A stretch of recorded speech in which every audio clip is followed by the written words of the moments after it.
This is Guardian Radio, your station for up-to-the-minute news and intelligent, interactive, and engaging conversations. 96.9 FM. The views and opinions of the hosts and guests are their own and do not necessarily reflect the views of the management and staff of Guardian Radio.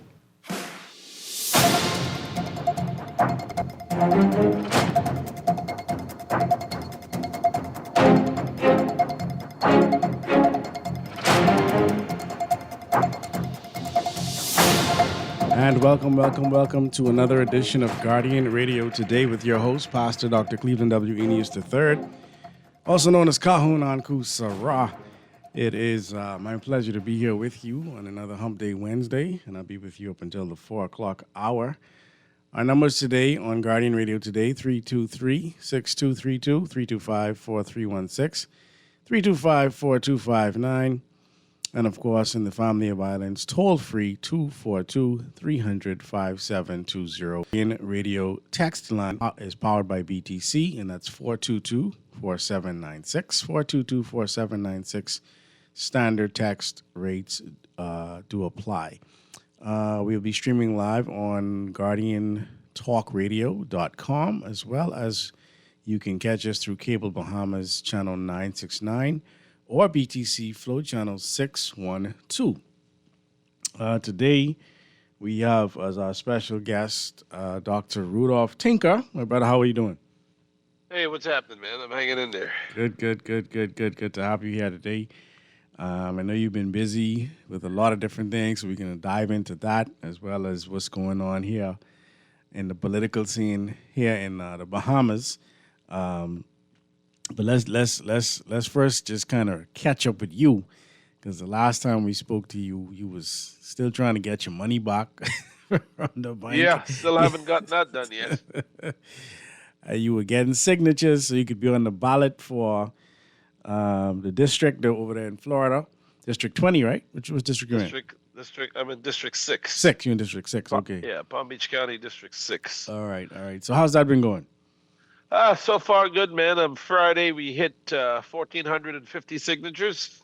Okay. I needed a total of 13.5, so I got 1,450. Mm-hmm. And I dropped those off on Monday, and it cost me $140.50. Because it's 10 cents per signature. Okay. And they would go through and they would evaluate whether the person address is correct, their name is correct, the date of birth matches the name and the date of birth matches the address, and is it your signature matches the signature they have on file.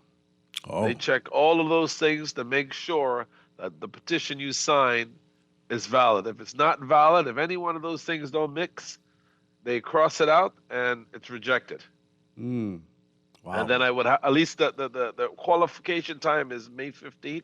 So I'm in February. I'm way ahead of the mark. Mm-hmm. So if I do get a signal on invalidated petitions, I can just go ahead and try to contact the person, just get some more petitions. So I'm gathering an extra 150 petitions over the next week or so. You know, not intensely like I did to get the 1,450, but just sparingly as I go around and talk to people that I haven't talked yet.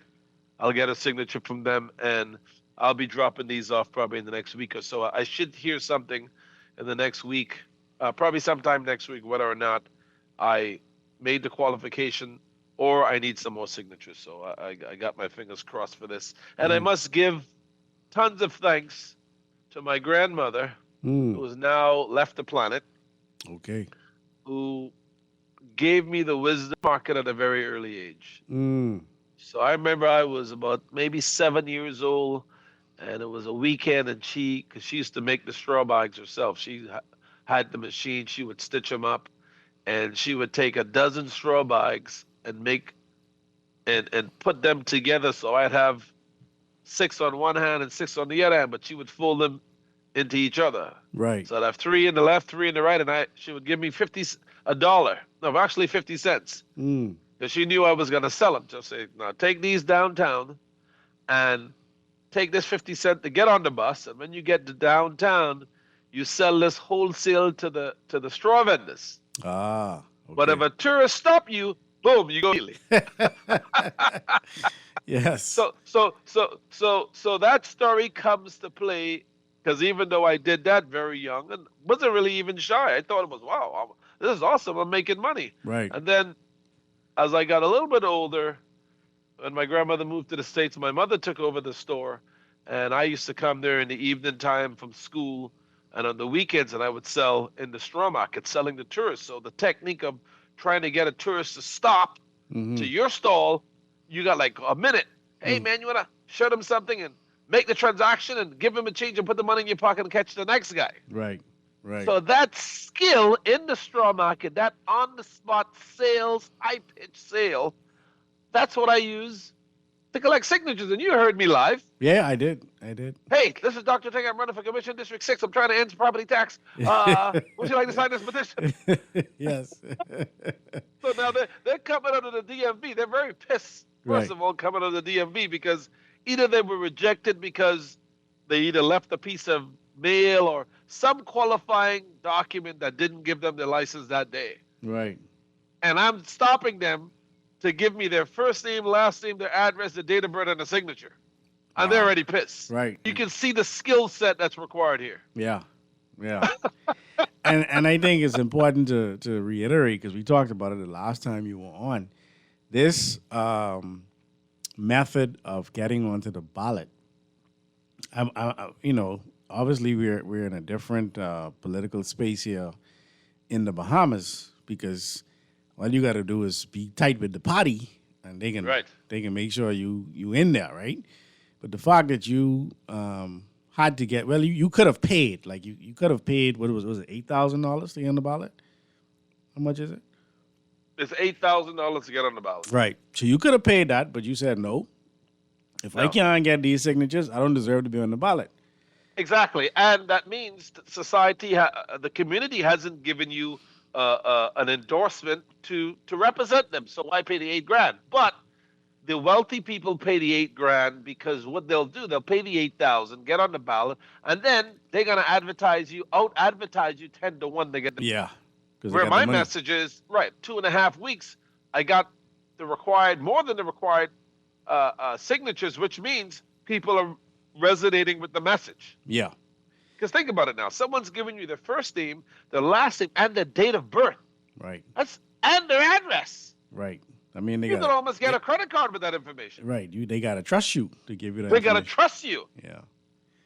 And they just met me right off the dot. I mean, just right out of the bat. Right. Standing in the front of a DMV with a big Vietnamese hat on, dark shades, long sleeve to protect me from the sun. Yeah. Right now I look like a hamster because right where the long sleeve end is probably to my knuckles, to my fingernail is black like hell, and the rest of the body's a little brighter because I got burned. Right. Right. Right. So it's very interesting turmoil, and so even in the Bahamian Constitution, you have something known as the freedom of petition. Okay. As in the U.S. Constitution and the First Amendment, they're granted the freedom of petition. So I use that, the freedom of petition, to be able to get my petitions at a government building that could not say no. I can't stand out in the front of the building because it's a First Amendment right. I That's have the smart. right to petition in any government facility under the First Amendment. That is smart. Okay. It was awesome. It was awesome because knocking on doors is dangerous, man. That's true. You know, ain't I- lie. You ain't lie. I did some. I knocked on doors, but when I knock on doors here, I never stand in the front of the door. I jump to the side quick. Yeah. Because normally after a knock, it could be a gunshot or a Yep. big German Shepherd running outside. Yeah. That's real. So We've seen I it. just, yeah, oh yeah. Yeah. You know, black guy knocking on the door. Right. Boom, boom, boom. Oh, what's going? Oh my God! Call 911. He was just trying to get a petition. Oh man, I'm sorry. Right. And I got 2 holes in my chest. So I knock. I go to the side, and then some people come out just to slam the door in your face. Mm-hmm. It's like, you didn't read the sign? What sign? Oh, don't solicitate if you're not Jesus Christ. Oh, yeah, man. I saw a lot of crazy signs. They were like, if you're not UPS, if you're not Amazon, and you're not Jesus Christ, do not knock. My Lord. Yeah. Oh, don't knock. Oh, people being trail, man. It's crazy. Yes, yes. So, So you're on the ballot now, and Not on the ballot yet. oh, that's so right. We're Okay. getting through the qualifications, so they qualify the signatures. So they will Right. qualify each signature, and then if no one else gets in my race by August, I'll be officially on the ballot. But this month, I will be officially qualified to be on the ballot. Okay. So if someone else comes in the race, then I have a primary. So what a primary is when more than one candidate of the same political party enters a race, Right. campaign fight between the two candidates, and the voters will pick who's the best, not the party. You understand? Doesn't pick between multiple candidates. The community of where the candidate's from, they have to vote. Right. And the candidate that gets the majority of votes from the public at large, not the party, wins the nomination to move forward. Okay. All right, Okay. which is unlike the Bahamas, the party, fellas, I'm like Pintard and Brave, they pick who they want to pick to move on. Yeah, you gotta. You gotta, even though they said a constituency said, but not really. It goes from the top. Yeah, you gotta be in the know. You gotta be. You gotta be in the know, man. You gotta be in the know. So listen, it's a great experience. This year is a fascinating year. It's a really good year. Mm-hmm. A lot of things have fallen down the pipeline. Another big thing that fell down the pipeline for me. I mean, I served in the military from 2002 to 2005, and on Friday of last week, the president of the United States, President Donald Trump, and the Secretary Hegseth and the Secretary of the Army signed my commission back into the Army as a senior officer in the U.S. Army. All right. So I'm, as of back in the Army as a major, as a senior field grade officer, a major, and the Corps of Engineer, which their responsibilities for building the infrastructure, bridges, airports, seaports in the United States and globally. Okay. Globally. So I'm doing it part-time, so it wouldn't interfere with the political run. Right. And it looks good, looks Yeah. good. It's very difficult to come in the Army at a rank that high. You got to be the creme de la creme. Normally you would come in as a lieutenant, which is an 01, if you would go through the process. But the military branches, preferably the Army, has a direct commission program for specialists in the field of certain areas, whether it be chaplain, lawyers, doctors, dentists, or any medical field, including now engineer and a couple other fields, where they seek the civilian experience, and it goes by how many years you have that experience. So they will bring you in laterally. So if they think, okay, with 25 years of PhD and tons of experience in construction, you could come in as a major or lieutenant colonel, something equivalent to someone who would have had to take those amount of years to get there in the military. So it's very competitive. Took me 2.5 years to get approved. Oh wow, I didn't realize it was that long. Okay. Oh God, 2.5 years and a lot of follow through. Wow. Wow.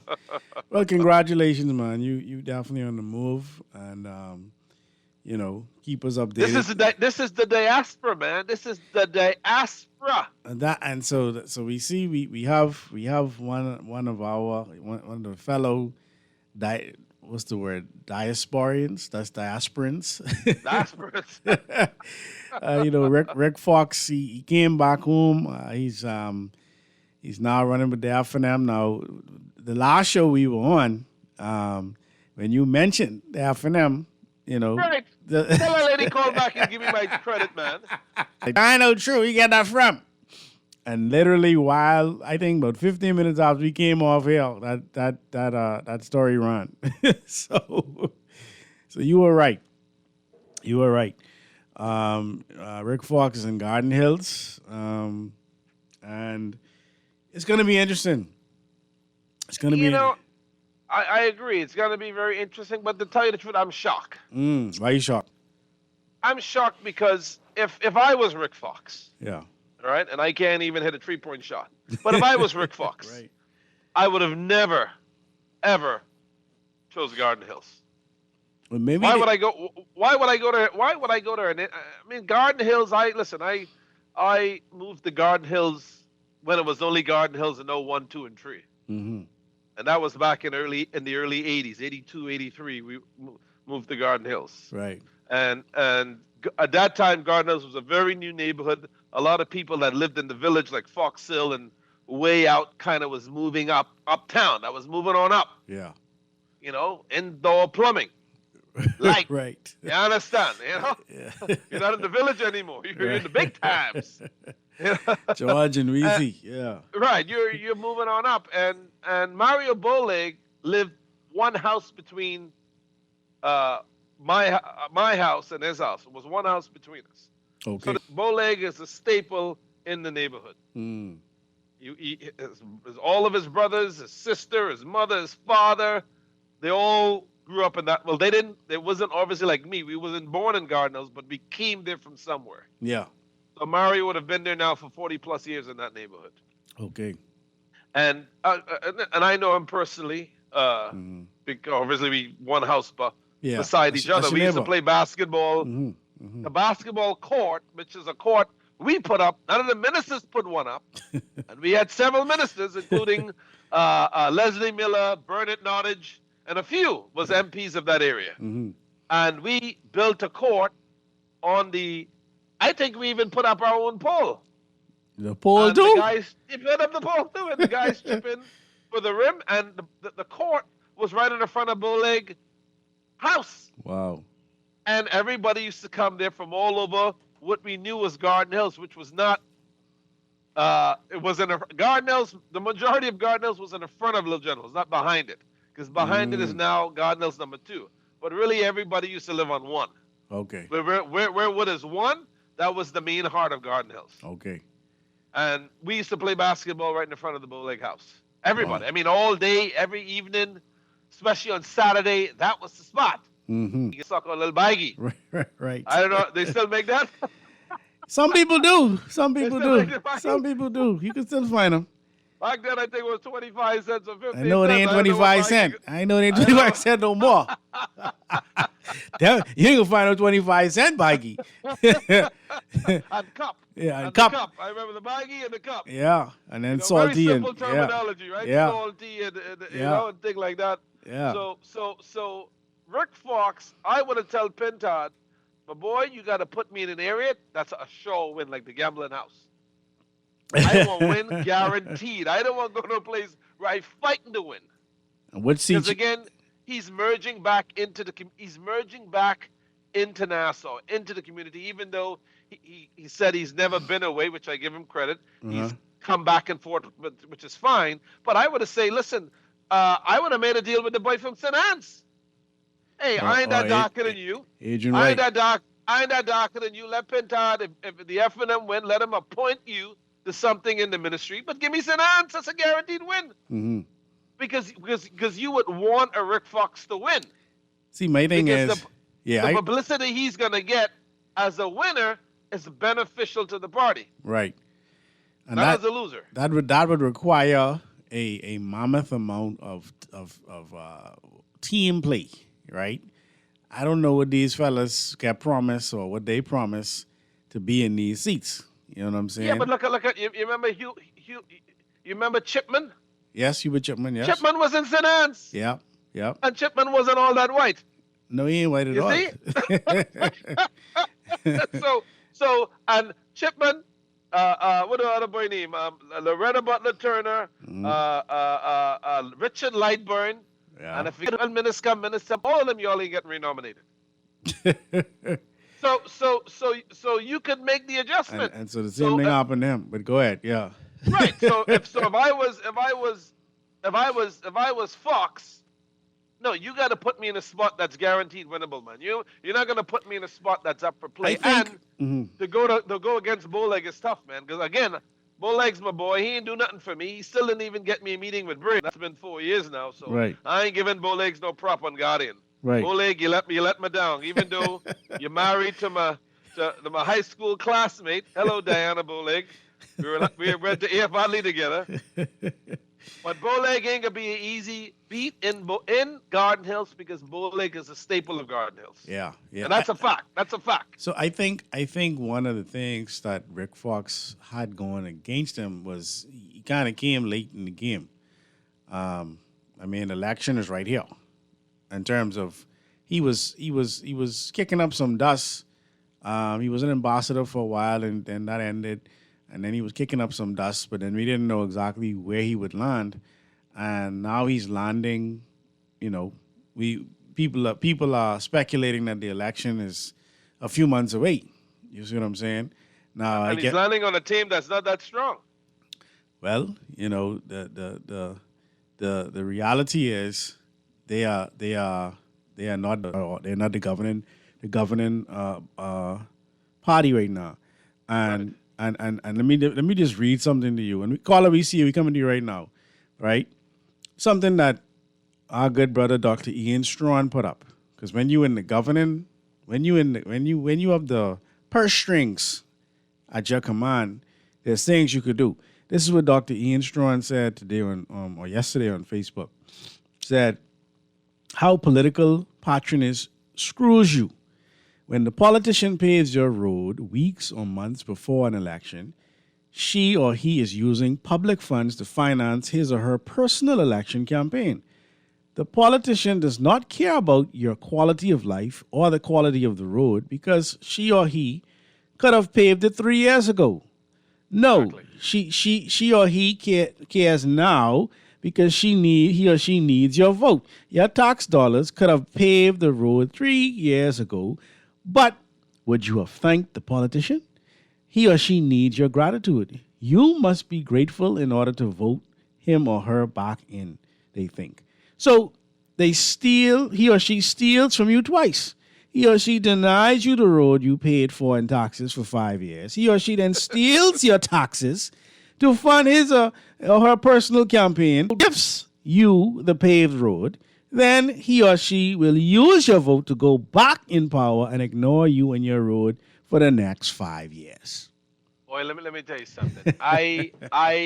That is 100% true, and I think the Bahamians should have woken up by now and understand that's the role they play. Yeah. But for the first time running in the U.S. for anything, Uh-huh. and they sent me a book called the Candidate Finance Book Right. or Finance Committee, where you have to have a treasurer to deal with how you collect your funds. That book is almost 100-page long, and I tell you what, it's scary. Yeah. Because everything in the book say you'll go to jail. Wow. You got to show where every penny is coming from and where you spent every penny. Wow. None of it could come from the government purse, because one thing here, you don't have to resign your post to run for a seat if you're working for the government, but you cannot use any government benefit or even the name that you did this or did that while you're running for office. But every penny has to be tracked. If someone, so cash donations, maximum cash donations is $50. That's And it. even that, they say, be careful of, because you could get in trouble. Wow. And then for my campaign, the maximum someone can donate is $1,000 per Wow. person. And that's a one. Maximum. That's maximum. I mean, for that political, what? For For maximum for my political campaign, from now until November, the maximum anyone could Okay. contribute is $1,000. But Wow. now, if the person has 5 other companies, then it'll be 1,000 plus 5 other companies will be 6,000. Every Right. entity can drop $1,000. But let me tell you something. I'm going to send you the campaign finance book. Now, people have created ways around it by creating these PACs and these groups to drop big money. Yeah. But for like a little young buck like me starting on going at it, man, it's so intimidating to see that they scrutinize and they check everything. Nothing could be tied to your personal account. Everything has to be separated. You have to file the incoming donations and the expenditures every 3 months. You got to file a report with the Office of Election, and if they find any violation, the fine is daily. $500 here a day, What? $100 here. So, Oh yeah, So it's crazy. sound like you working with a CPA. Sound like you. I got a CPA on my team. The lady that did my tax, she's on the team. 'Cause I know you ain't going home in the evening and go. No, go talk a no. lot. I'm putting the blame on her.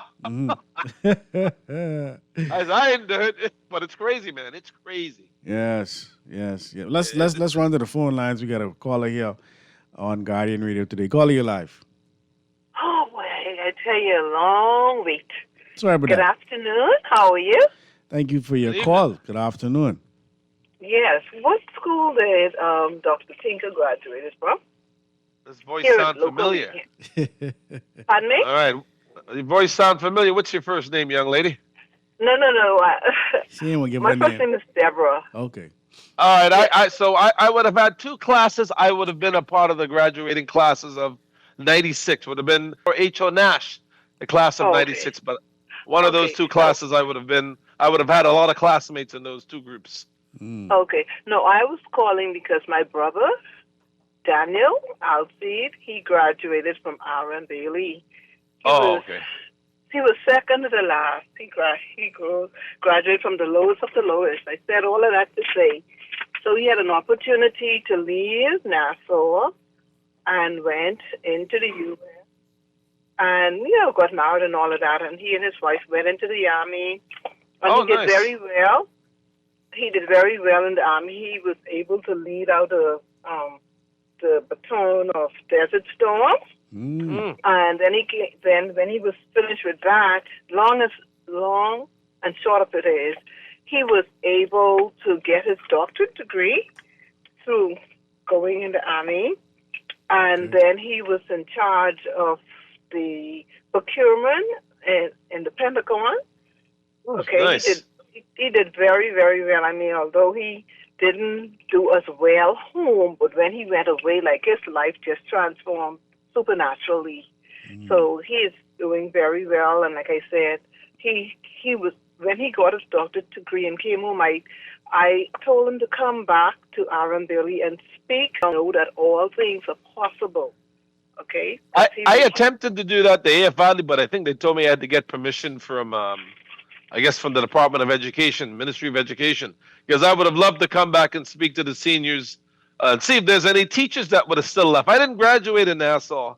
I graduated abroad, but I was in the class of, I think I left in the 10th grade. So my classmates that would have graduated in '96, which I run into a lot of them now and then. Let me give a shout out to Roberto Kerr. And I said Diane Boleg, who's married to the Minister Boleg. They were all in my class at that time. And a little bit when I was at H.O. Nash, when I graduated C.W. Sawyer, they decided to send the graduates of C.W. Sawyer who would have lived in Garden Hills area and Pine, Yellow Elder. They sent them all the way to H.O. Nash. I don't know why they did that, but a lot of us only stayed there for like 1 year. And then a lot of us moved into AF Valley because that was the school you wanted to be to back in the '90s. AF Valley, the Fighting Tigers. I said all of that to say that, we Bahamians abroad are doing great exploits, great things. And I'm proud to say that all wasn't lost for my brother, and he was able to bounce back and became a doctor in his field, and he's doing very, very well. That's awesome, man. So he ever wanted to come back home and do something? Well, he comes home every summer. And of course, when you live in the States for that long and, and when you're in the Army, you're very meticulous about everything, Right. So it frustrates you when you see so much chaos and confusion and no order, because most persons who go into the Army, they know about order, things being in place. And so, so he still lives in the U.S. and in the Georgia area. Oh, okay, in the Georgia area. Okay, but man, listen, I would like to come back because I mean I was in from 2002 and got out in 05, and I'm recently back in now. But I would love to link him up at LinkedIn or something. So if you look me up, Rudolph Tinker, RUDOLPHTINKER, I'm all over the internet. You could find me on LinkedIn or through the political campaign app. There's a number, or He would love that. Anku, can you just give him? Yeah, just take my number 561. I'll give it to you. 561. Hold on. 633. 561. 633. 6191.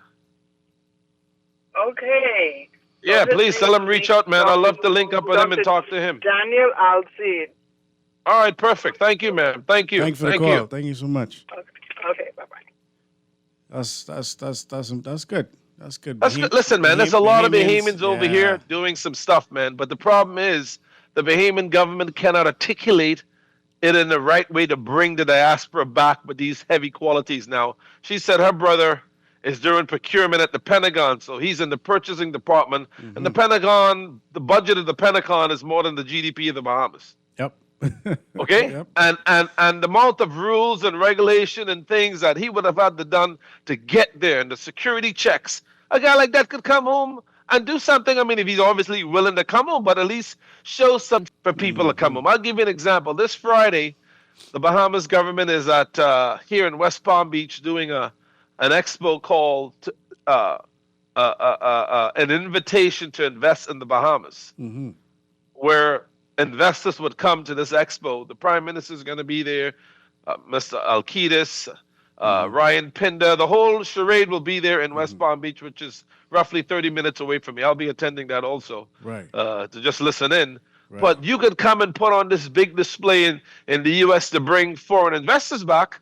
A same display could be put on to invite the Bahamians of the diaspora to come and show your skill and see where you could fit. I mean, on the spot offers. Right. If Bahamians are willing to come back and move back, but like I said, they don't reach out, man. Not that they have to, but they should if they want to grow the country even more. Because again, not saying that Bahamians at home are less bright than the ones that would have went abroad, but you can build from the ones that would have went abroad because they have some skills that you can't get in Nassau. And experiences, definitely. And experiences, yeah. World experiences, you know. Definitely. Our special guest today, Dr. Rudolph Tinker. We're talking politics and a whole lot more. Texters, I see you. Can get to you right after the break.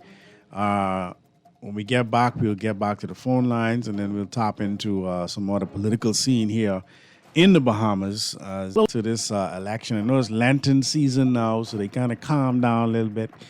But we know brewing right underneath the surface what was there. We're going to be back right after this. Keep it locked.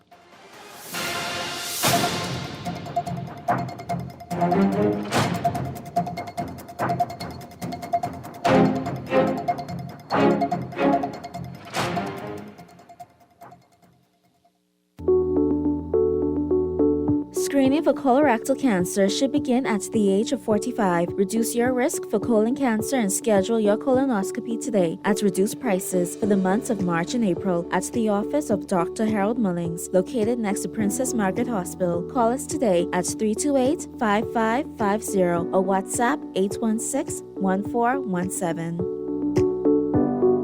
Beulah, gal, can you believe this? We are now the patrol queens of the neighborhood. We now large and in charge. So we need to check out what's going on in everybody's yard. What about that gun that we know that Junior and his homeboys just ran out? Can we report that too? Of course we can. But we could be in deep trouble if they find out. We need to report what we see, Beulah. When you call Crime Stoppers, they just answer your call in Miami. So then we can report everything? Guns, where they hiding the drugs, who shoot who part of which gang, or who disturbing the peace with the loud music and the motorcycles. Then our neighborhood will be the best in the Bahamas, and everybody gonna want to come live here. And then our house price will go up, gal. So what we waiting on? What's the number? If you see something, say something. Let us all pitch in and stop the crime before it's your time. Call 328-8477 from Nassau or 242-300-8477 from the Family Islands. Or text us through the Crack Crime Bahamas app. Stop the crime before it's your time. For fast, reliable, and impactful printing services, look no further. Let Printmasters bring your masterpiece to life. We stand by our quality products that is second to none. Our affordable pricing and front makes Printmasters the ultimate choice for all your printing needs. We can deliver any type of printing services, from banners to booklets to business cards. You name it, we can print it. Let Printmasters bring your masterpiece to life. Located in the Nassau Guardian Building, telephone 302-2361. This is Guardian Radio 96.9 FM. Fresh news, smart talk, all day.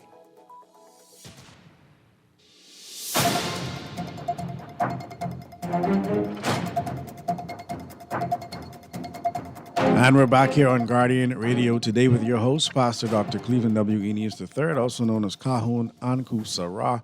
Our special guest today is Dr. Rudolph Tinker, and he's a Bahamian that is residing in the U.S., but definitely keeps his finger on the pulse of what's going on here in the country.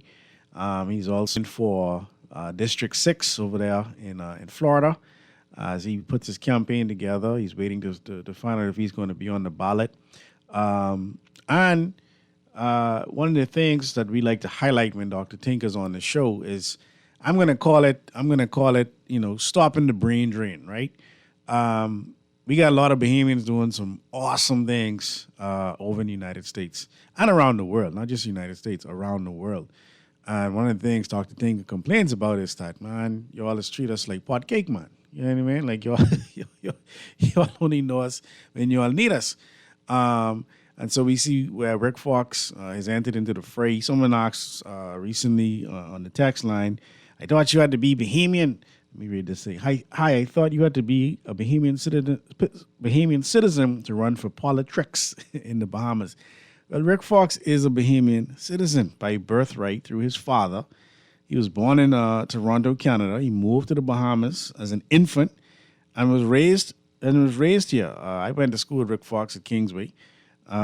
His status as a citizen is established through a child born in wedlock to a Bahamian father automatically receives Bahamian citizenship regardless of their place of birth. So I don't know, I guess he's going to have to keep saying that as he campaigns, because some people still don't believe he's a Bahamian. But yeah. So Dr. Tinker, there are people here who are inquiring. I don't think they heard the beginning of the show about your banking situation. Let me see what they say here. Good day. Did Dr. Tinker get his matter resolved with the bank? No, I got an email and a call from the Cable Beach branch last week. She said that, what she said? She said, yes, she got a call from Nova Scotia based on the complaint I made, and she was going to resolve this last week, and she was waiting for the lady to return back from lunch. Oh, lunch. And the lady is still on lunch. She's still out to lunch. Lunch, boy. You got to watch it for lunch. Oh, boy. So I had to update my phone number, and she said she'll resolve this. I was like, ma'am, I could have been dead 1,000 times already. And I still ain't got this money yet. My Lord. My Lord. So and it's a good little piece of money. It's about $10,000. It ain't like $10. It's about $10,000. Listen, even if it was $10, it's your $10. It's my $10. You know what I'm saying?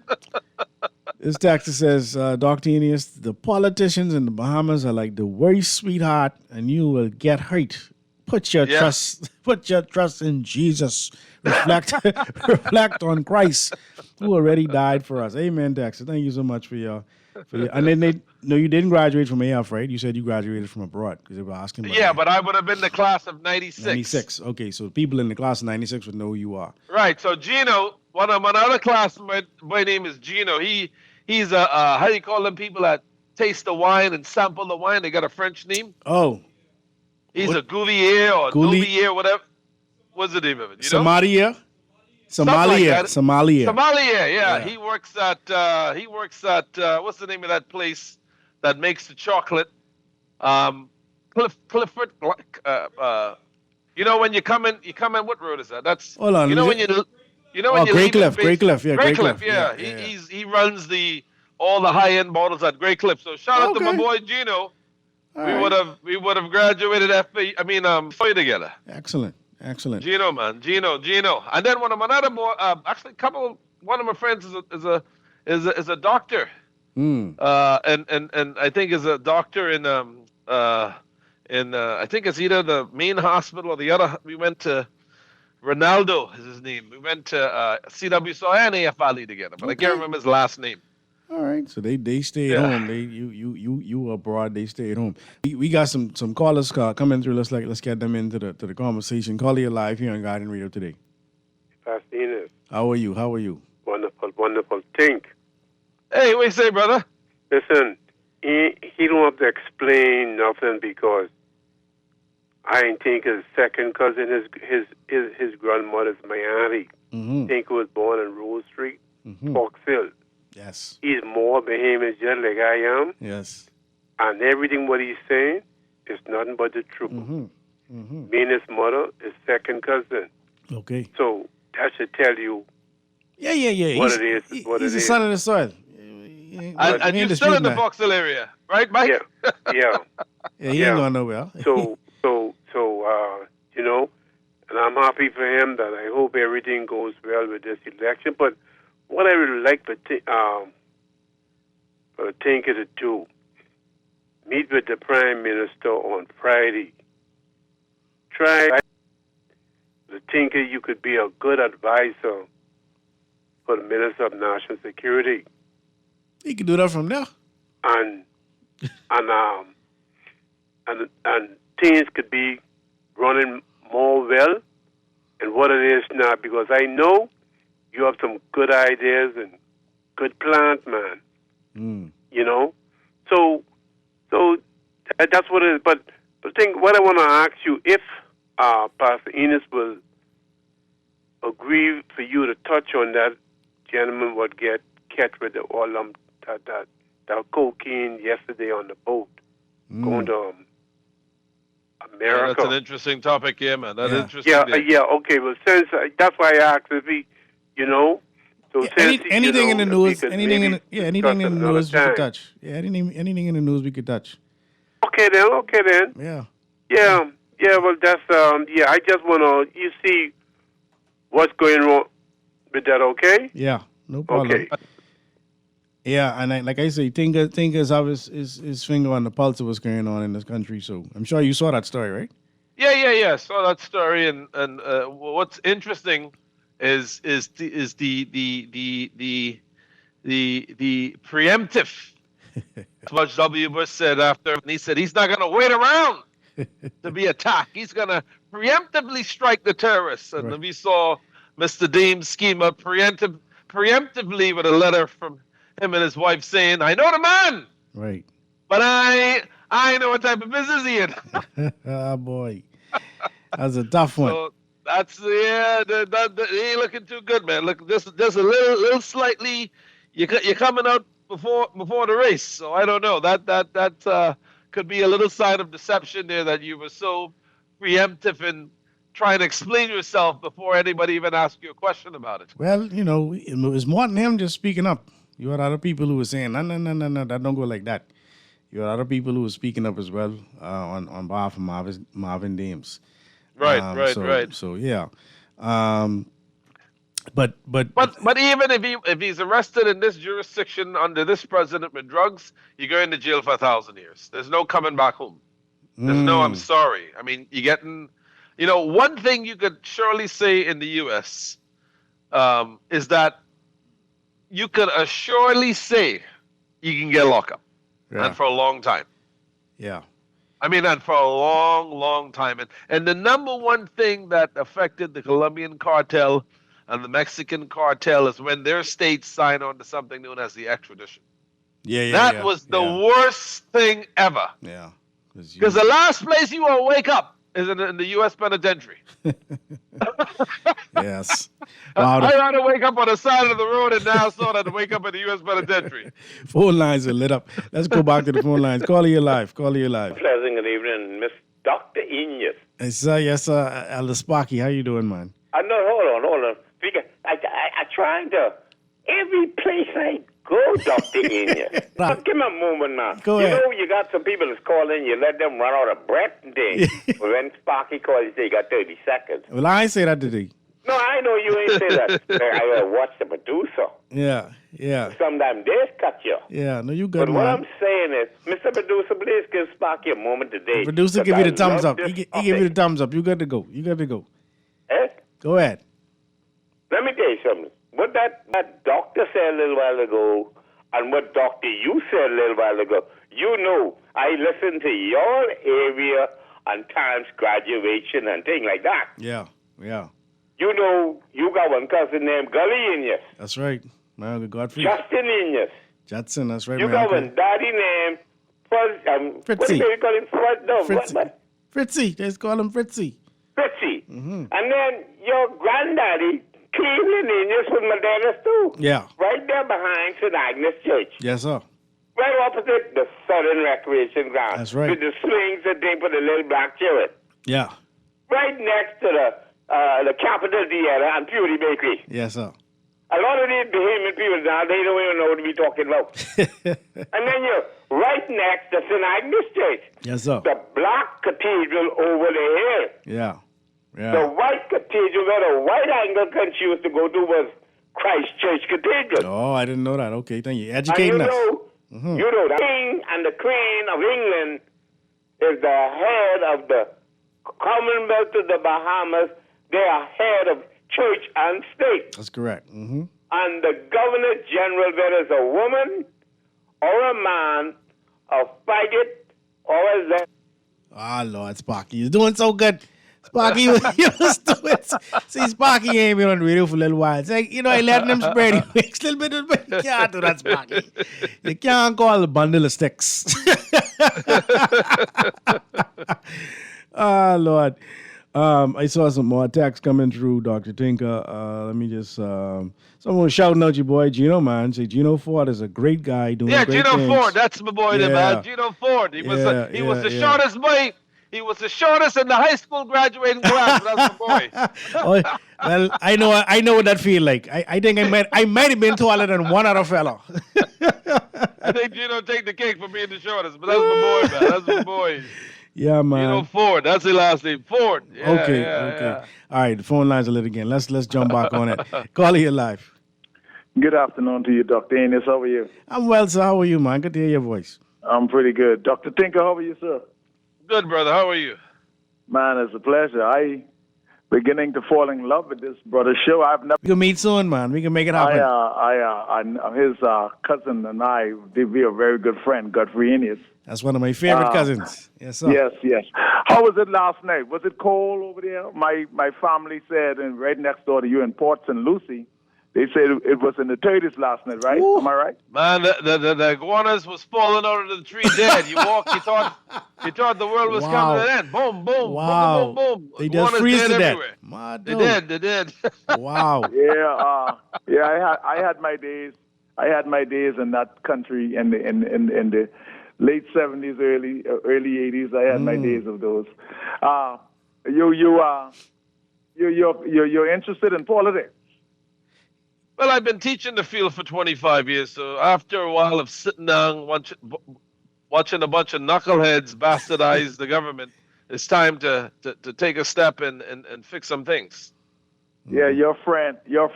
I've never met him, but I like to meet him personally. He often try to trap me with the Bible. This man have me doing homework. I'm reading the Bible now more than ever. So Amen. When I call, see that? When I call, we disagree. Yeah. We disagree on Solomon. I still believe Solomon was a fool. There were only 4 alpha male men in the Bible, I believe, in my view. So? And Solomon was a fool. He was not an alpha male. Wow. Did you? I mean, well, we're not going to go into that today. No, man. We can leave that for next week. For next week. Listen, did you listen to the president last night? I tried. Yeah, I did. I thought the Democratic to respond. I don't like to do the politics, but I love to listen. Mm-hmm. I thought the Democratic response was weak. I don't know why, but I thought the response from the Democratic was very weak. If you respond to that, I'll hang up and listen. Thank you. You caught the Dems because I know they left. They left the. Yeah, well, as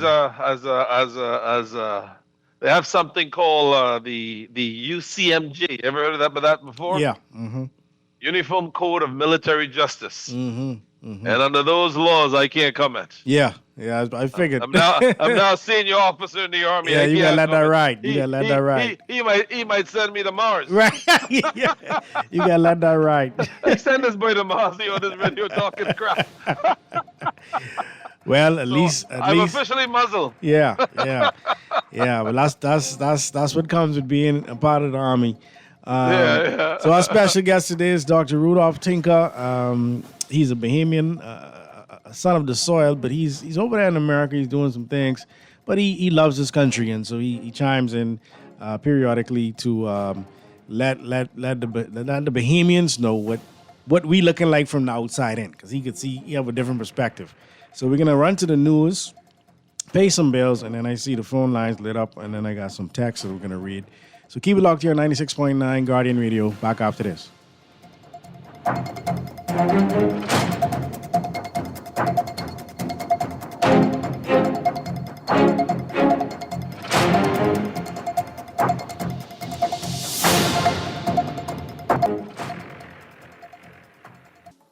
This is Guardian Radio, your station for up-to-the-minute news and intelligent, interactive, and engaging conversations. 96.9 FM.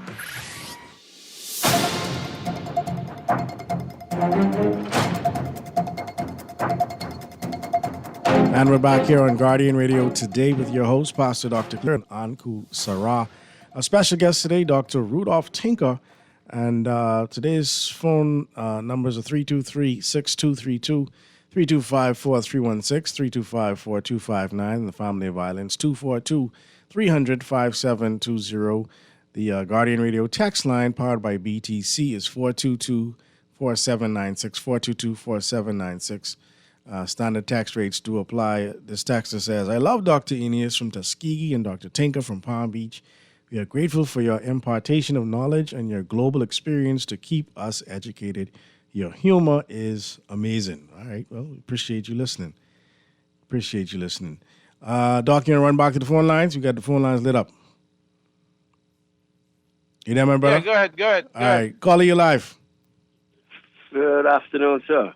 How you doing, man? Thanks for calling. How you doing, brother? I'm cool. I'm well, man. And Dr. Tinker, sir? Good, sir. How are you? Yeah, brother, I'm cool. What's your subject today? I just came in and I didn't know exactly. Well, we talking with Dr. Tinker. You know, he gives us his perspective of what's going on where he is in Florida, and he touches in on some of the political and social matters here in the country. So it's kind of an open line. Okay, sir. Yeah. Right, I wanted to ask, right, being a Bahamian, why don't we celebrate Black History Month in this country? I spoke to some Bahamians on Highway and Byway, and they tell me it's an American thing. And I say to them, no, it's not an American thing. All the white holidays you celebrate is more Eurocentric and Americanized. You celebrate them. The only people I really see celebrating really black culture in this country is the Rastafarians and a few groups of people in this country on a minority scale. I don't know if you see that. I'm from Eleuthera. I don't know if you see that in Nassau, or you might see some more celebrations of the Black History Month in Nassau, New Providence. Not officially.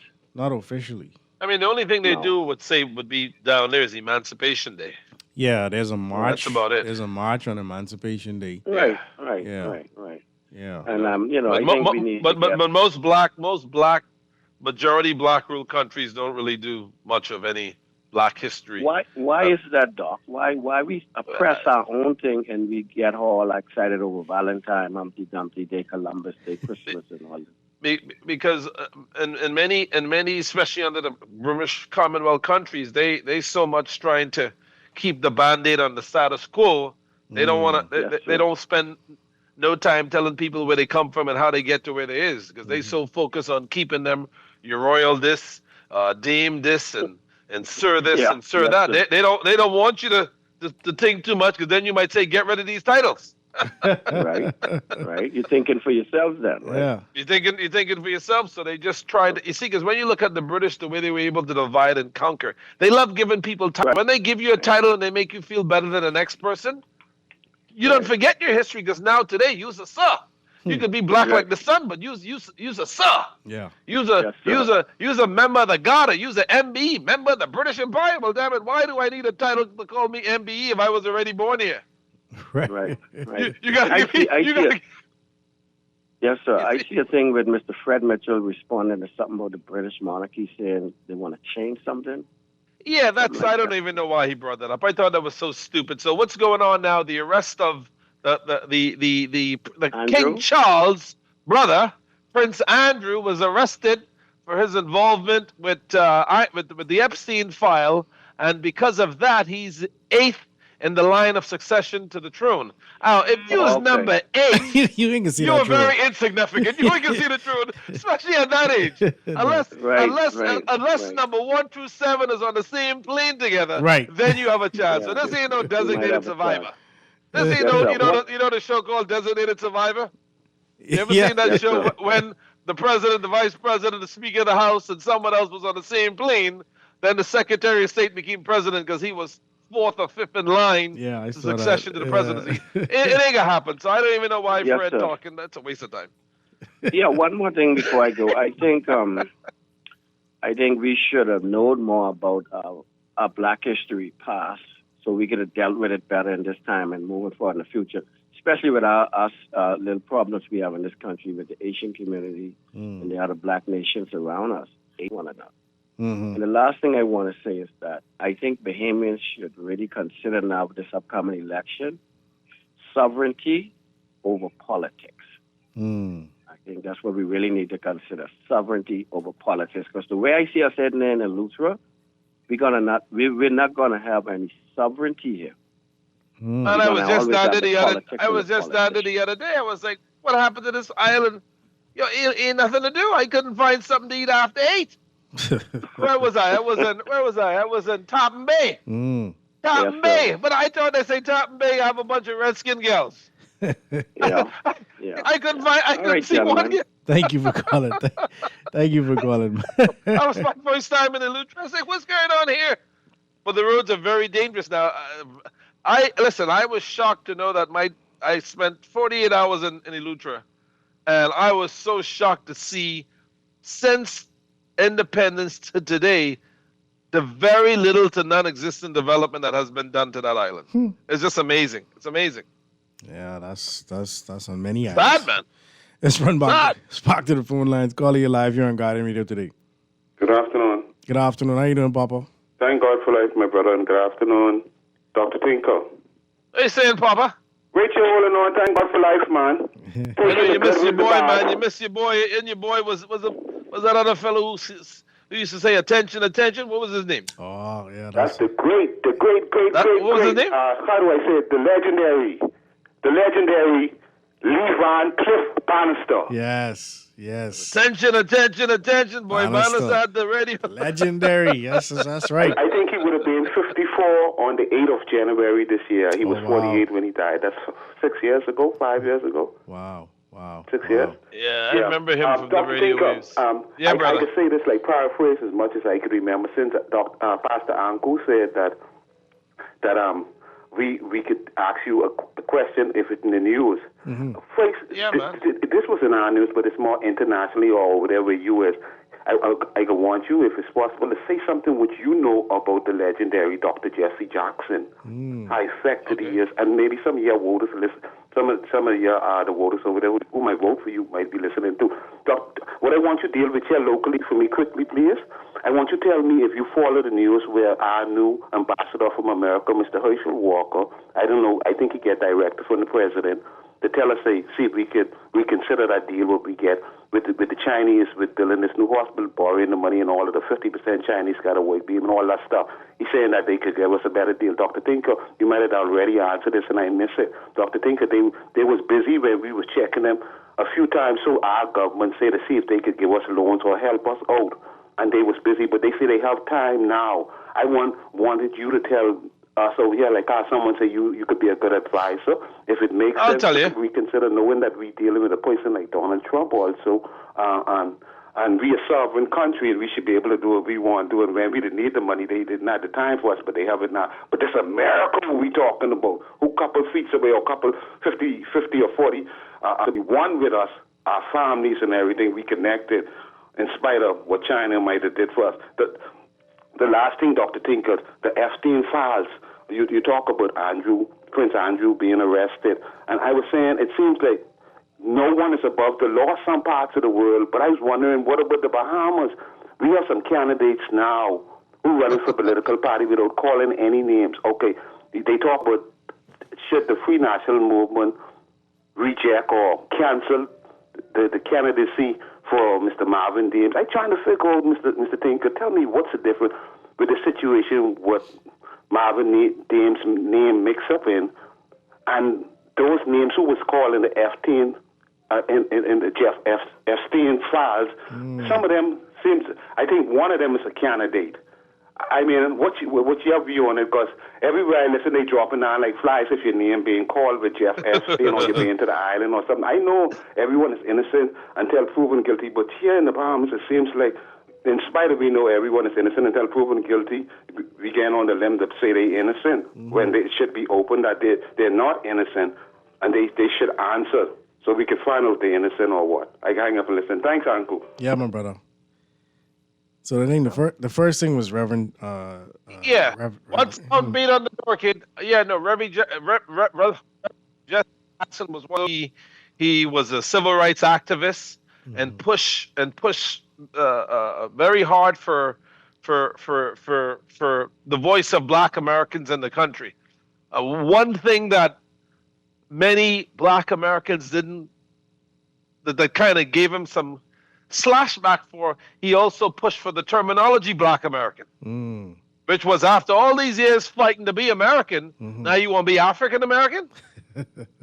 So I thought that was very damning to the population also, because that separated you again after you would have fought hundreds of years from the slavery, from cotton fields to World War I to Vietnam, and finally in 1964. But they would never accept it. They were never accepted as Americans. African Americans, so let's say Black Americans fought vigorously just to be American, not to be African American. But it never happened.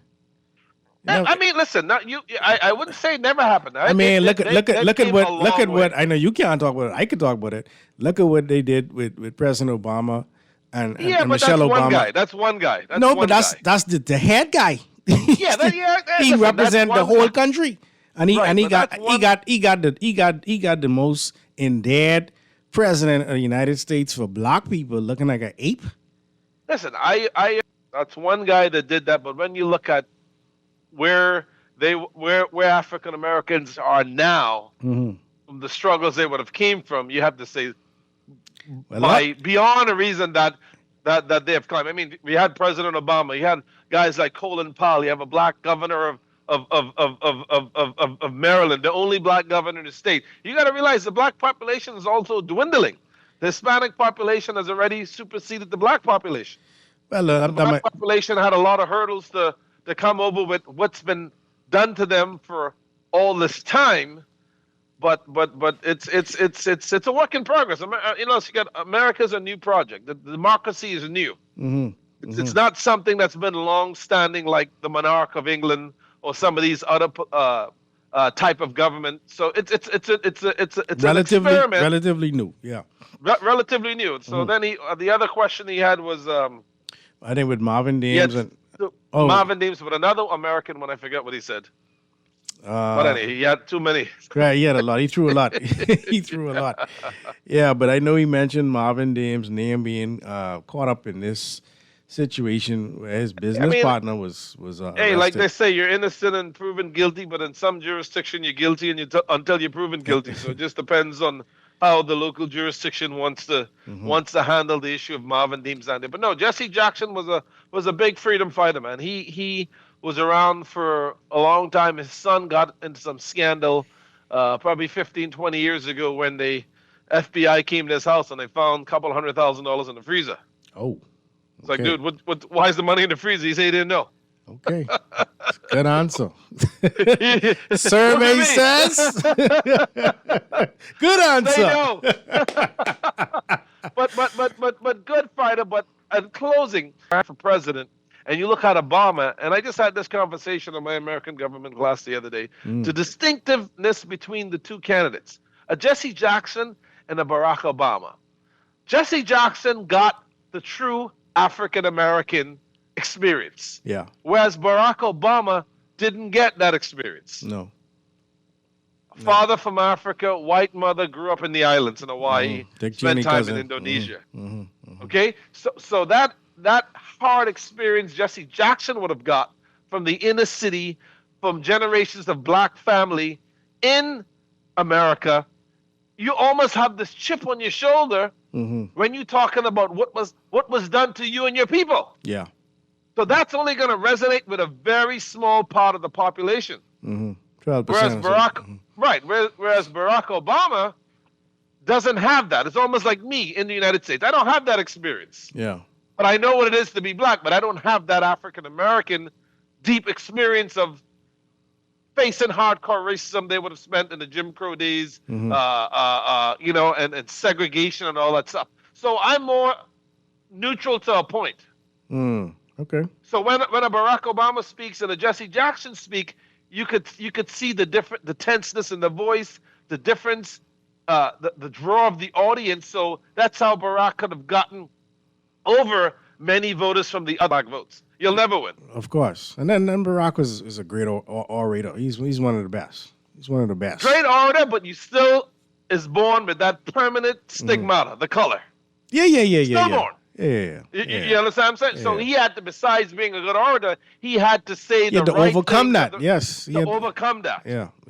You know what I'm saying? So it's like back in the 50s and the 60s, the black American artist was very good, but the whites would not buy their record. That's true. The only way they would buy their record, they had to put a white face on it. That's right. I look at the music, but I don't want to see a white guy out. That's exactly how it was. You know, that's history, man. It's crazy, but yeah, they seem like they dialing back to that. But let's go back to the phone lines here on Guardian Radio today. Caller, you live. Go ahead. Yes, good. How y'all doing? Great, man. Thanks for calling. Good. When I heard Dr. Tinker, I ran to the late Dr. Tinker, now late Dr. Tinker, from here, and I was wondering, you guys related, or are you planning on coming over for the funeral? never saw the guy. Really? Yeah, no relations. Wow. Yeah, no relation at all. But this is the guy that wrote the book? Yeah, I thought that all Tinkers were related. Well, there was a Governor Tinkle, and he decided he had a couple of kids with a couple of black gals, but I don't know. I don't know much of the other Tinkers besides my little small crew. But I think there's a good chance they're all related. But I heard this guy, Dr. T. Tinker, didn't he wrote some history books? Historian. Historian, yeah. But I've never met him, but I heard of him, but I never met him. Okay. Lamont Tinker. And to my understanding, you're in the military, is it right? Yeah, back in the Army Reserve as a senior field grade officer. Oh, okay, great. And in relation to you, are you having a lot of, are you aware of a couple of Bahamians that are in the service as well? Do you guys meet up? Service is very big. I was in 2002 to 2005, and I got out. So I'm, as of just recently, a few days ago, I decided to go back in. But in the reserve. But when I was in, I ran into a few Bahamians, but a lot of Jamaicans, as I was stationed in Alaska, Fort Wainwright, Alaska.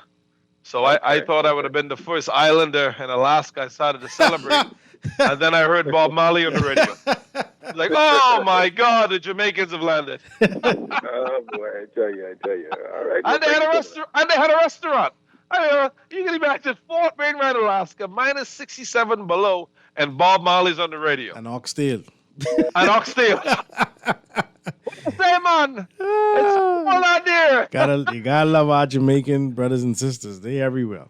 They're everywhere. Yes, indeed. Calling you live here on Guardian Radio today.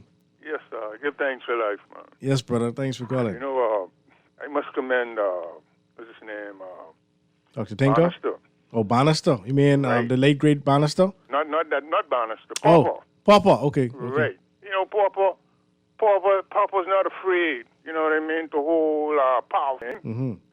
You know what I mean? He not afraid to speak the truth to that power. Mm-hmm. The powerful Bahamians, you know what I mean, to hold them accountable. You know what I'm saying? Papa been doing that for years. The Epstein files, and Bahamians named in the Epstein files, and even what's his name, the Dames guy, right? And did he say that he was he lost his nomination? No, they were saying someone was suggesting that, but that's not happened. Yeah, you know, just because of his proximity to someone who, you know what I mean, who has been found wanting, and you know what I mean, especially being a ex minister of national security, and you know what I mean, commissioner of police and the like, you know. But I guess Tinker, he didn't, you know what I mean, he didn't expound on that part, and you know, and then I would like to ask he asked a few questions, but we can talk about that. But go ahead. Yeah, what about the what you call it, the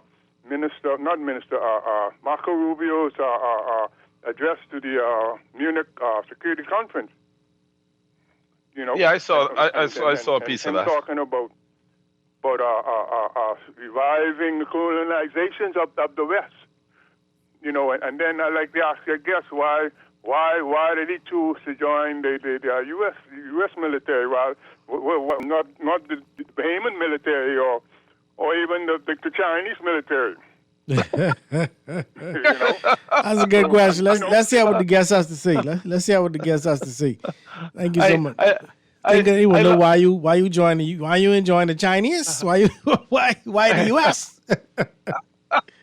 Well, first of all, I'm looking for some action, and number one, I in America, I can't join the Chinese military. Yeah. Man. What kind of nonsense? Yeah, scratch that. Scratch that. Scratch that right off the back. Yeah. and I don't think the Bahamian Defense Force would bring anyone in at such a rank because their force is quite small.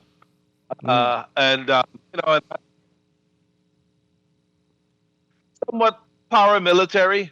So it's like a Navy/Marine, and I'm a veteran of the U.S. Army, so that's kind of where I went, you know. Yeah. They asked Newsom.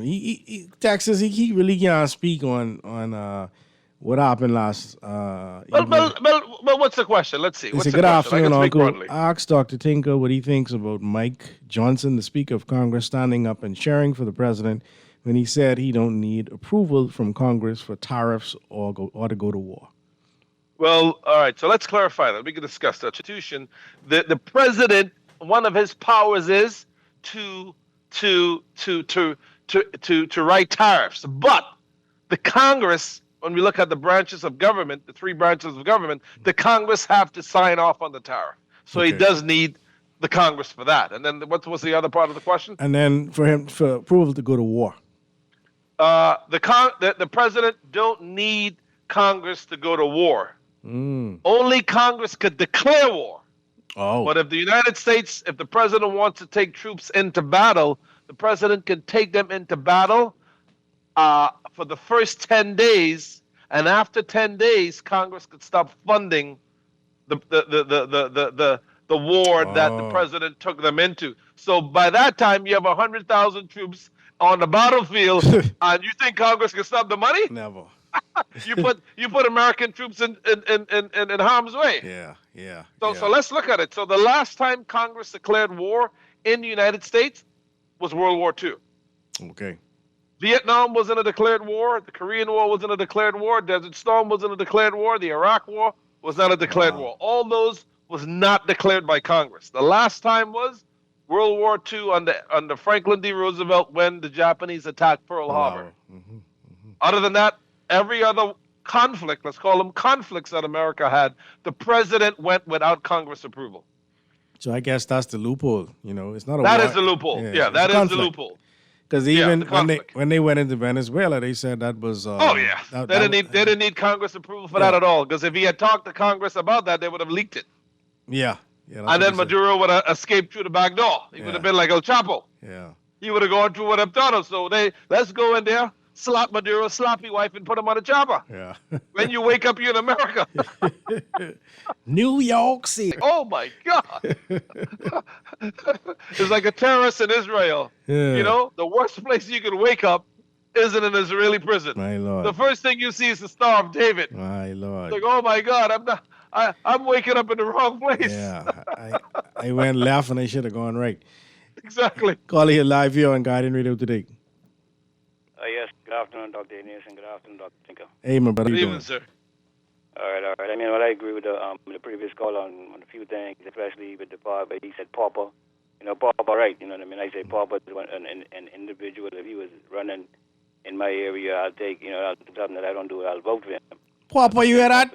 People want you, boy. It's a man of integrity. Yeah. I just speaking, but I feel as if, the problem we have in our community is that our intellectuals are really there to just keep us in line, more or less. You know what I mean? They're not there to expose. I mean, because the caller who called, I think about 2 callers ago, when he was asking about why don't we celebrate things related to our African history, right? That was an important call, you see. That was a very important call. You understand? Because the concept of being a Bahamian, I have a problem with it because it tells us that our history began for us as an oppressed people, right? But when you focus on your history as a black man, it focuses on you beginning your history as an oppressed man. So what is there for you to reclaim? What is there for you to be redeemed to? Right. If you began as an oppressed people, right? For one, right? Because the thing about that, what he said that was crucial is that the Haitian Bahamian issue is the greatest thing that we have in this country that unites Bahamian people. You know what I mean? The Haitian Bahamian issue. And had we been taught to understand our African history, had we celebrated things related to African in this country, at least it may spark the reality that, hey, we was one people, you know. But then our intellectuals, right, instead of them, they even partake in the Haitian Bahamian separation, instead of them trying to educate us as to who we are. Well, why you paint with such a broad brush? Really is in Haiti, how Haiti get the way it is. They just get on this thing with immigration, and Bahamian stuff.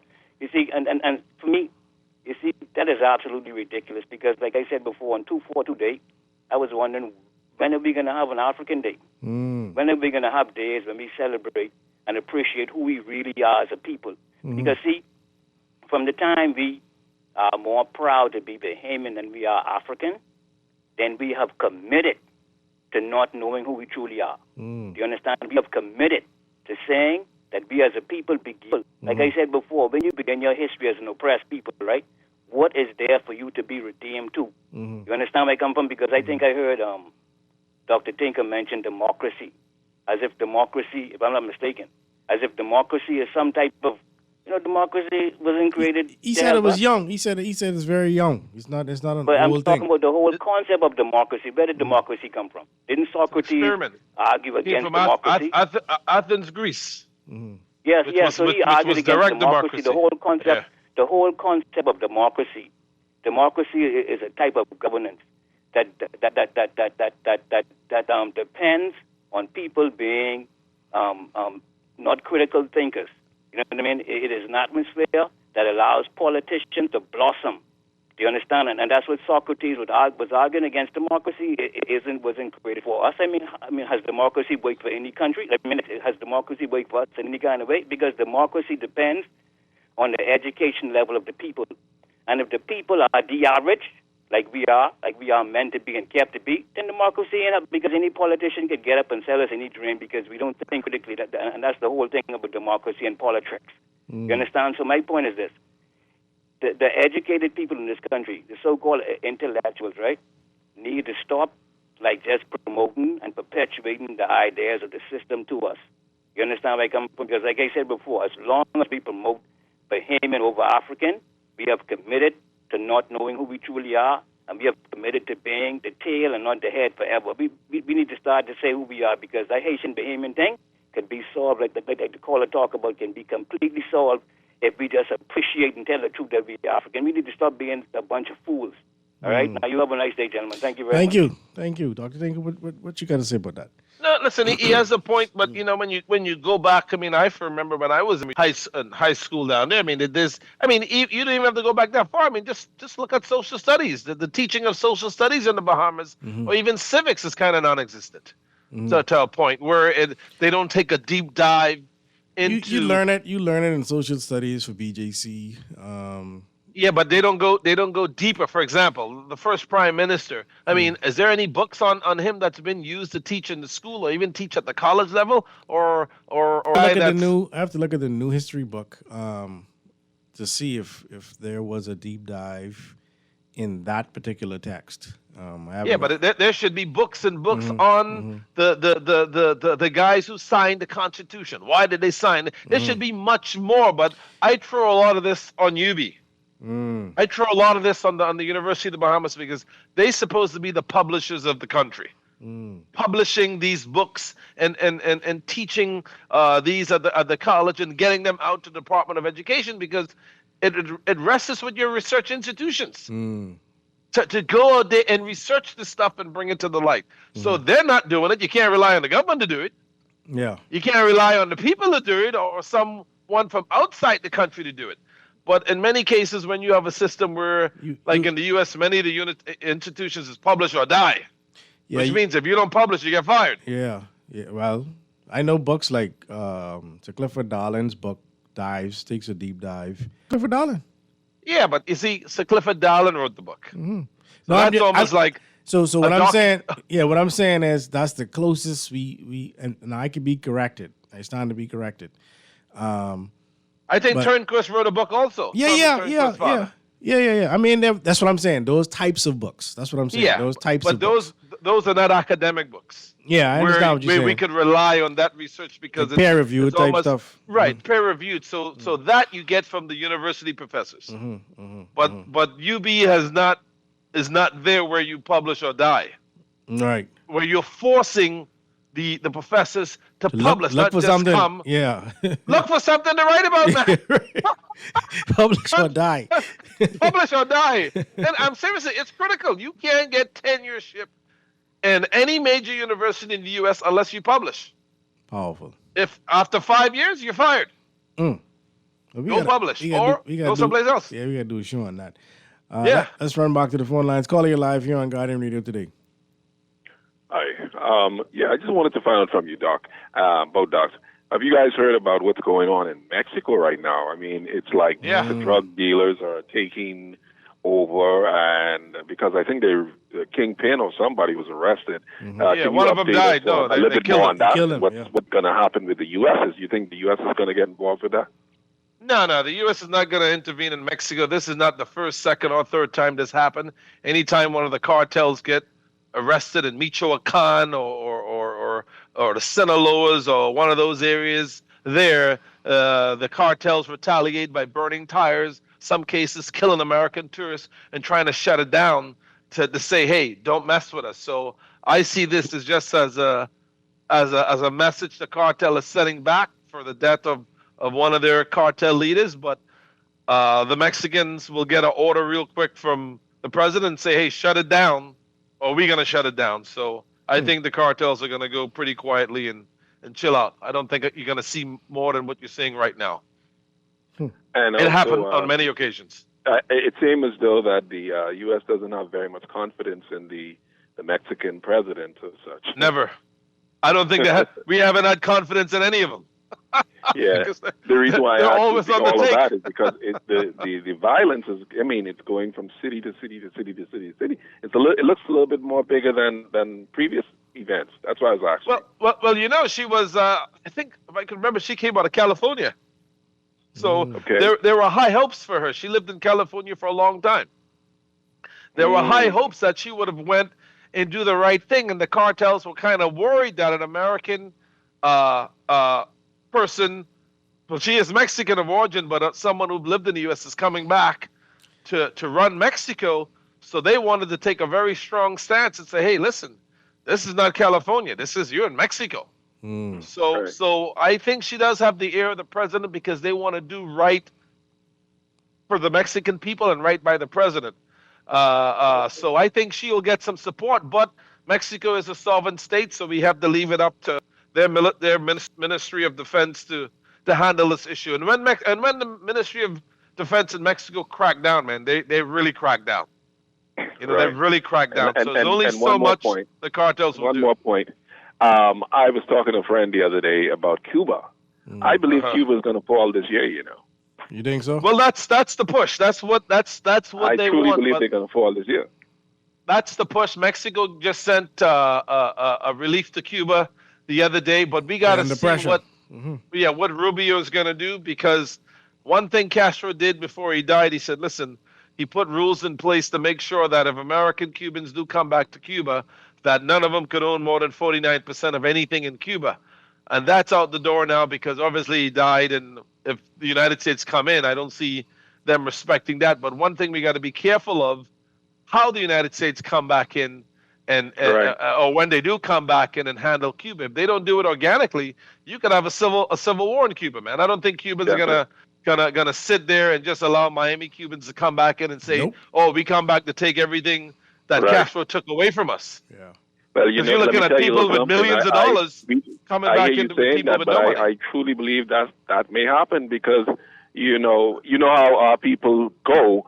They're going to become, what is my generation this and my generation that, and I just pray that everything goes smoothly. But yeah, the people are hurting really bad over there. Have been really there, and I really feel like they're gonna come to a breaking point very, very soon.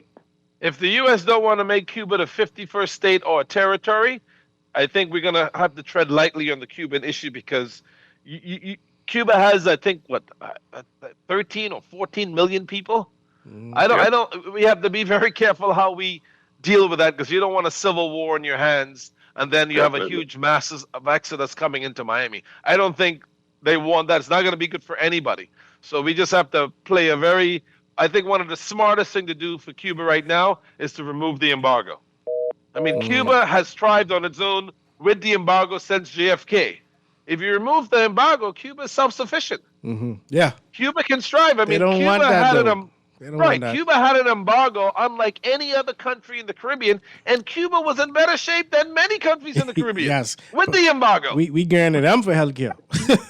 Exactly. So you can imagine if we just removed the embargo from them, Yeah. the country would thrive amazingly, but it's a punishment that's been on the gridlock because I still think some of us in the Department of Defense or the CIA or the NSA really believe that there's some nuclear weapons still in Cuba.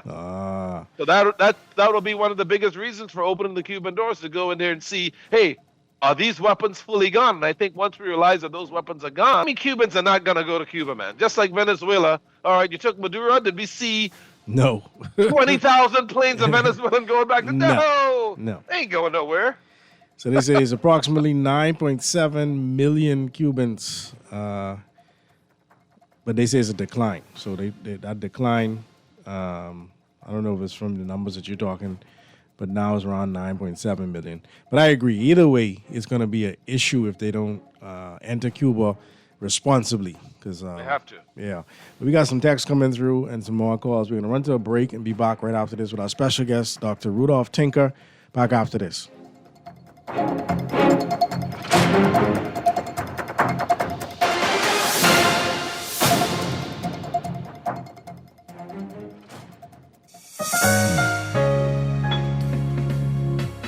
Put more money back in your pocket with the Fidelity Debt Consolidation Loan. Why pay more when you can pay less?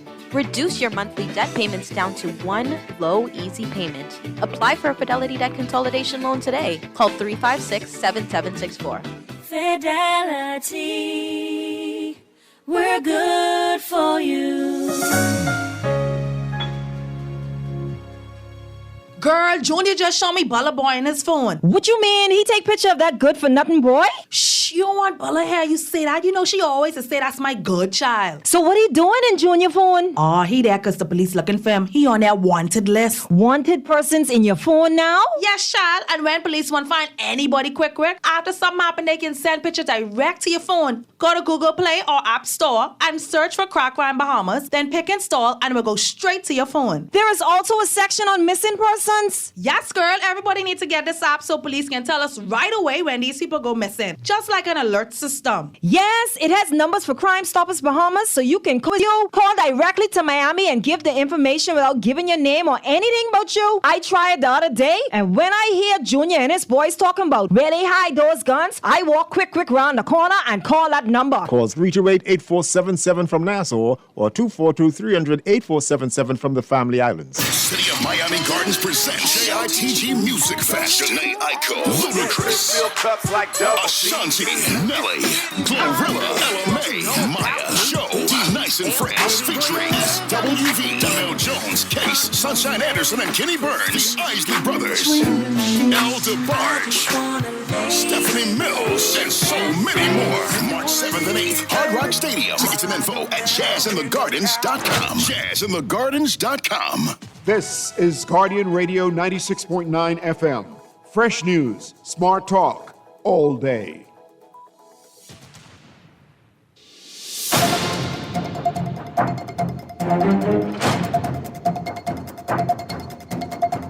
And we're back here on Guardian Radio today with your host, Pastor Dr. Cleveland W. Eneas III, also known as Kahun Anku Sarah. Our special guest today, Dr. Rudolph Tinker. And Dr. Tinker, I have a question here on the text line. Uncle, ask your guest why he hasn't run for elections in the Bahamas like Rick Fox. is and asks which constituency and party he would represent. Hypothetically, Doc, where would you run in, Well, listen, I came back the first time in 2015. That's when I was making the radio waves and I was doing the radio, and I had an opportunity to work with Dr. Minnis. But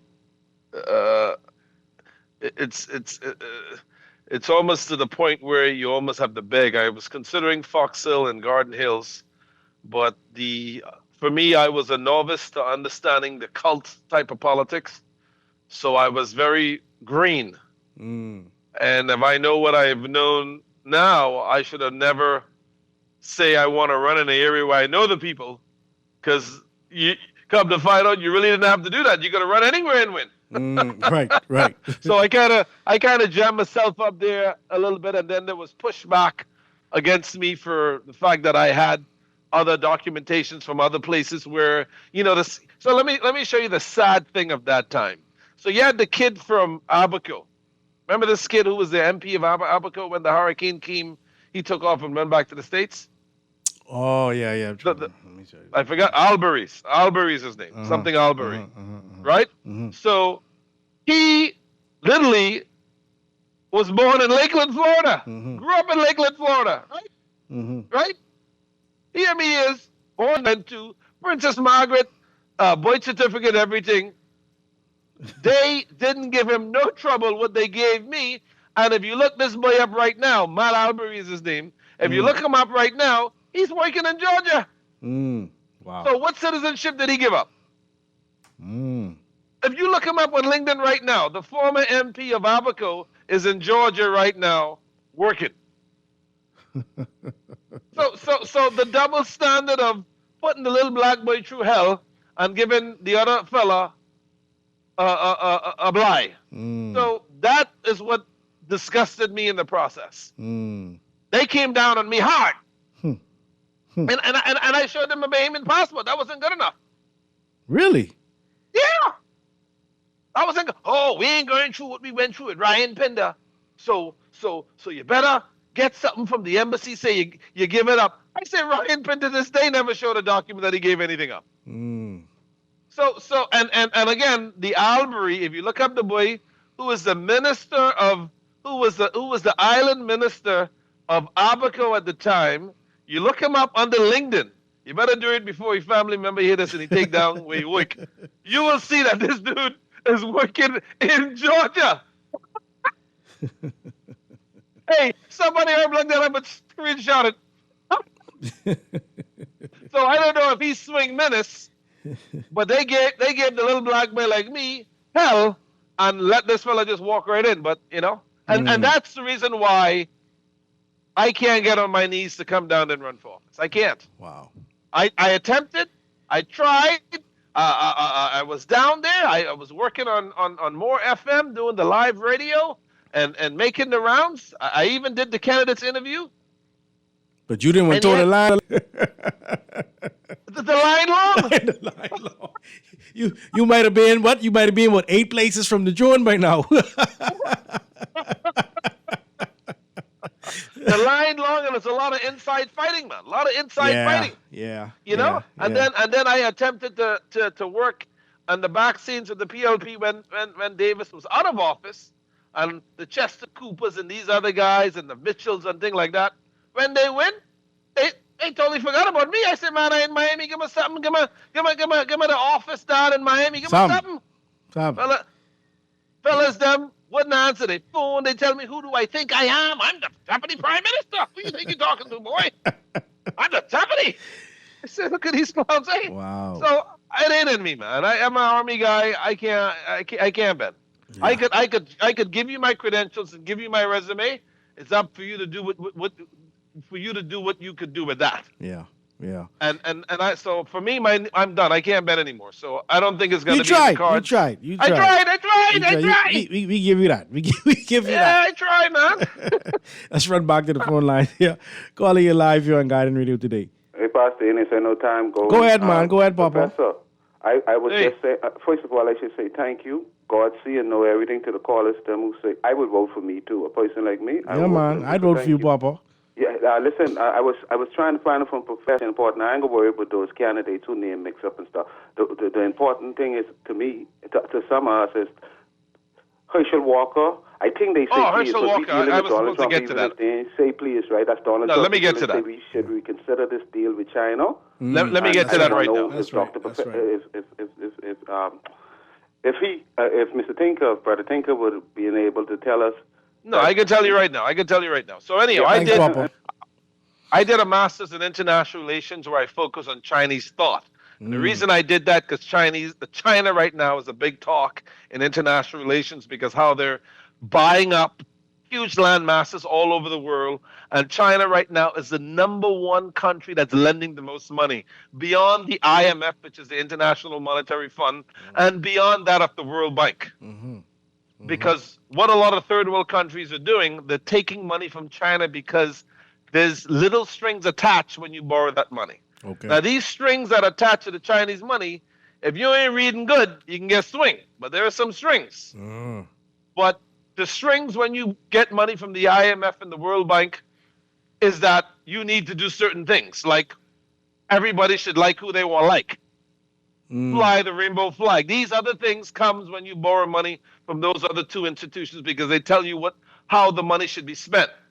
Whereas China, clever when they've loaned money because they've been getting a lot of power in the UN to support their argument against the right of Taiwan.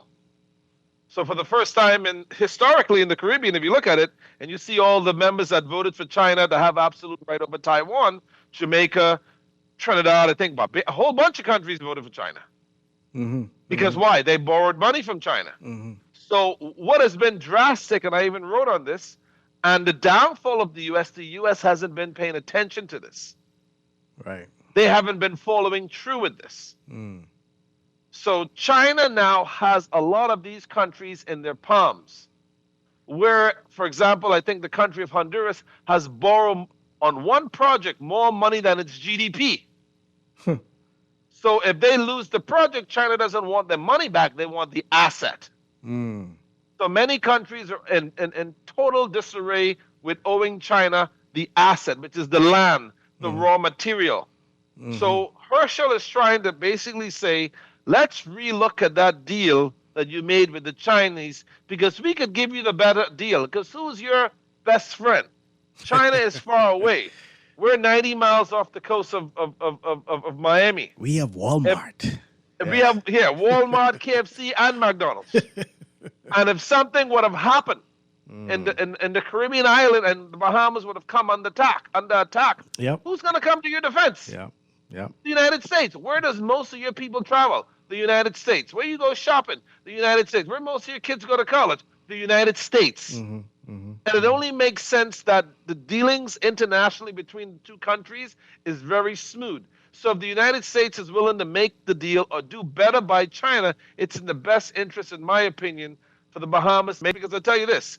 People say, oh, well, America borrowed money from China all over. Well, guess what? America has a military. Right. And America could fight China if something would have taken off. Right. The defense force cannot fight China. Let's make that very clear. I mean, we could barely stop Haitians from coming into the Bahamas, much less fight China. But didn't we go to the U.S. before we went to China to borrow money? You would have went, and depending on who the president at the time, you could have got a positive answer or a negative answer. Different administrations do different things. So now that you have finally an ambassador who's saying, I'm going to make it happen for you, even though you already signed the deal with China, you're a sovereign country. You need to do something to adjust your fire and think about this, because many countries now, including Jamaica, a lot of countries in Central America, they're rethinking their dealings with China. But the IMF and the World Bank, through the United States, have to do a better deal and be less snake when they lend money, because those two entities push these foreign countries in the hand of taking Chinese money, because it was very easy. You know, so that's the problem with that. So Ambassador Herschel has a good point there in saying, let's relook at this deal, because you don't want too much of your critical infrastructure to be vested in China. I mean, we saw what happened with Bahama. Yeah. I mean, Perry Christie jumped on a plane and signed it with the Chinese because he's trying to get jobs. Forget soccer's 1.3 billion. I need jobs. Yes. We got 2 more callers trying to get in here before we leave. Caller, you live. Hey.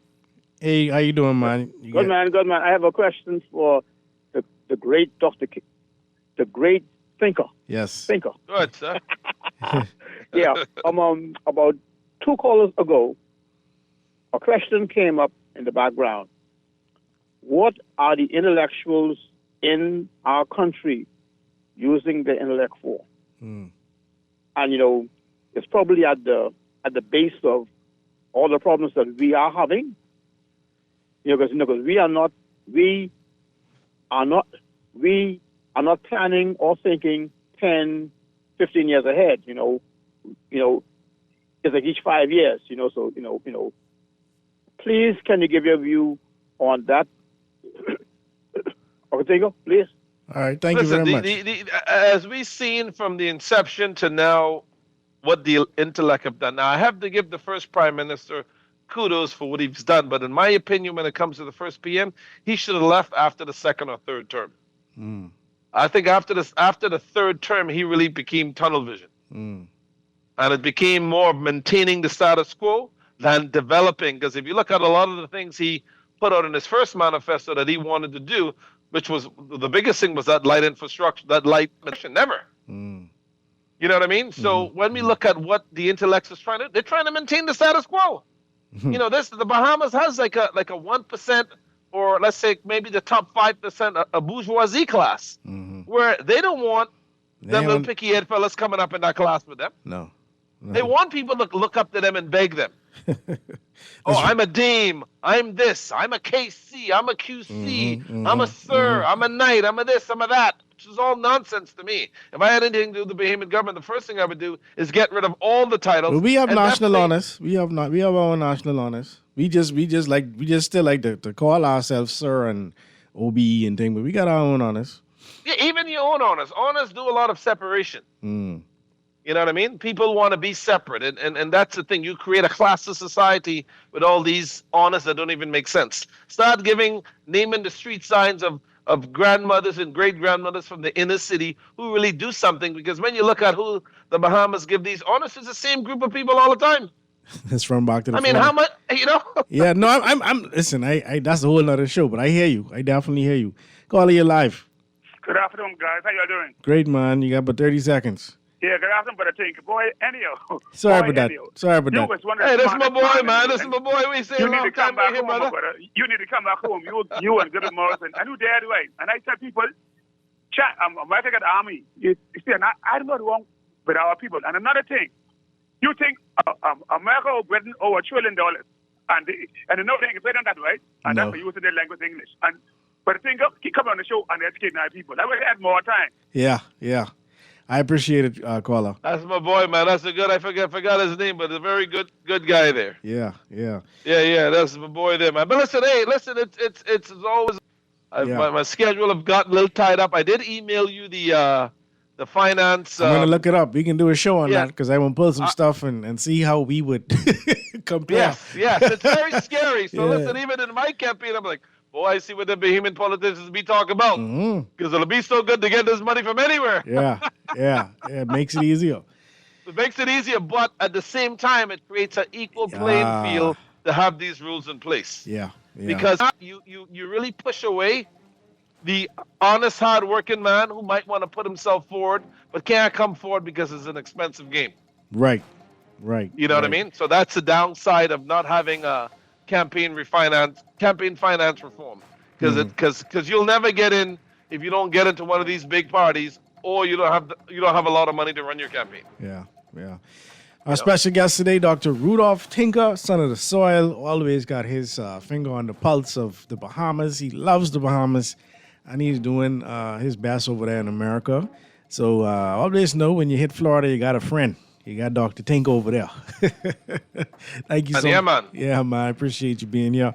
Again, my name is Pastor Dr. Cleveland W. Enius III, also known as Cahun Anku Sarah. Sorry I couldn't get to all the texts and the phone calls, but most I will be back next week. Z and MJ, so keep it locked here on 96.9 Guardian Radio. Fresh news, smart talk all day. Namaste, family.